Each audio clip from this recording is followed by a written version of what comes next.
तुम्हें अगर ज्यादा दर्द हो तो मैं तुम्हें उठाकर ले चलूं? गौतम, ये कैसी बातें कर रहे हो? चलो मैं ठीक हूँ। अवनी, मैं तुम्हें ऐसे दर्द में चलने नहीं दे सकता। ट्रस्ट मी, मैं तुम्हें गिराऊंगा नहीं। अवनी गौतम की आंखों में देखकर मंद मंद मुस्कुराने लगी और तभी गौतम ने अवनी को गोद में उठा लिया। अवनी एक पल के लिए हिचकिचा गई, लेकिन कहीं ना कहीं उसके दिल में खुशी का गुबार भी फूट पड़ा था। गौतम और अवनी दोनों ने ही आज तक एक दूसरे को इतने करीब से महसूस नहीं किया था। देखते ही देखते दोनों कैबिन से बाहर निकल गए। गौतम और अवनी को इतना करीब देखकर ऑफिस में मौजूद सभी लोग आंखें फाड़ फाड़ कर देख रहे थे। एक अजीब सी फुसफुसाहट भी शुरू हो चुकी थी। एक आदमी कहने लगा, देखो तो, लंगूर के हाथ में हूर। सब उसकी बात पे हंसते तो हैं, पर सबके चेहरों पर ईर्ष्या साफ दिखाई दे रही थी। लेकिन गौतम को न किसी की बात सुनाई दे रही थी और न ही आसपास कोई दिखाई दे रहा था। उसे तो आज सिर्फ अपनी गोद में अवनी दिखाई दे रही थी। अवनी का हाथ उसके कंधों पर था, इसलिए आज उसे दुनिया में किसी की नहीं पड़ी थी। गौतम को मन ही मन ख्याल आया जैसे उसने एक पल के लिए दुनिया जीत ली हो। कुछ ही देर में दोनों पार्किंग तक पहुंच गए। गौतम ने कार का गेट खोलकर अवनी को बड़े प्यार से और बड़े ध्यान से सीट पर बिठा दिया, लेकिन वो इस बात से बिल्कुल बेखबर था कि पार्किंग के एक कोने में एक ब्लैक लग्जरी कार भी खड़ी थी, जिस कार के अंदर दीपशिखा और याशी बैठे हुए थे। गौतम और अवनी को इतना करीब देखकर दीपशिखा का तो मानो दिल ही टूट गया। उसकी आंखों से आंसू निकलने को थे, तभी याशी ने उसे इस हालत में देखते ही गुस्से में कहा, दीपशिखा, इससे पहले कि बात आगे बढ़ जाए, मैं अवनी को जाकर बोल देती हूँ कि गौतम ने उससे जो कुछ भी कहा है वो सब कुछ झूठ है। इनफैक्ट अवनी और गौतम के बीच जो भी रिश्ता है वो झूठ का रिश्ता है।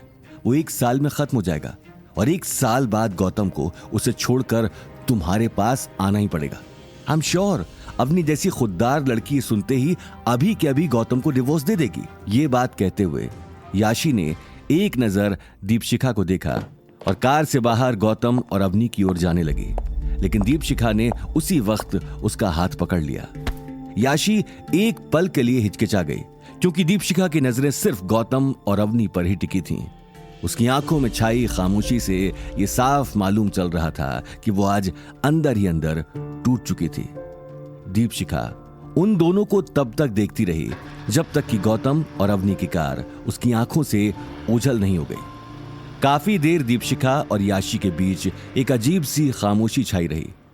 याशी भी बहुत देर तक कुछ कह नहीं पाई। तभी दीपशिखा याशी से कहती है, चलो वापस उदयपुर चलो। याशी को शॉक देखते हुए दीपशिखा उससे कहती है, आई नो तुम सरप्राइज्ड हो कि मैं ऐसे वापस क्यों जा रही हूं। अवनी को अभी सच बताने से मैं अवनी और गौतम का रिश्ता तो तोड़ सकूंगी, पर मैं अपना रिश्ता गौतम से फिर जोड़ नहीं पाऊंगी। कहीं ऐसा ना हो कि हमारा यह कदम गौतम के दिल में मेरे लिए नफरत पैदा कर दे। जैसा चल रहा है वैसा चलने दो। वैसे भी गौतम 1 साल बाद मुझसे शादी करेगा। गौतम की जिंदगी में चाहे मैं पहली लड़की ना रहूं, लेकिन मैं उसकी जिंदगी की आखिरी लड़की जरूर बनना चाहती हूं। याशी ये सारी बातें सुनकर कुछ कह नहीं पाई, लेकिन वो ये अच्छे से देख पा रही थी कि वक्त के साथ ही दीपशिखा के दिल में गौतम के लिए प्यार बढ़ता जा रहा था। याशी ने अगले ही पल कार स्टार्ट कर दी और एक ही झटके में दोनों वहां से निकल गए। वहीं दूसरी तरफ घर आने के बाद गौतम और अवनी दोनों ही डिनर करने के बाद सो चुके थे, लेकिन आज नींद तो दोनों की आंखों से गायब हो चुकी थी।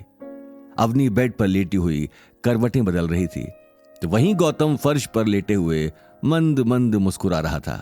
हालांकि दोनों ही एक दूसरे से बात नहीं कर रहे थे, लेकिन इस खामोशी में मानो बहुत सारी बातें हो रही थी। एक तरफ अवनी उस पल को याद कर रही थी जब गौतम ने अपनी मजबूत बाहों में उसे गोद में उठाया और उसे बड़े प्यार से घर लेकर आया। घर आने के बाद भी उसके पैर की मालिश की, उसे दवाई देकर सुलाया भी। तो वहीं दूसरी तरफ गौतम बार बार चोरी छिपे अवनी को ही देख रहा था और उसी बारे में सोच रहा था।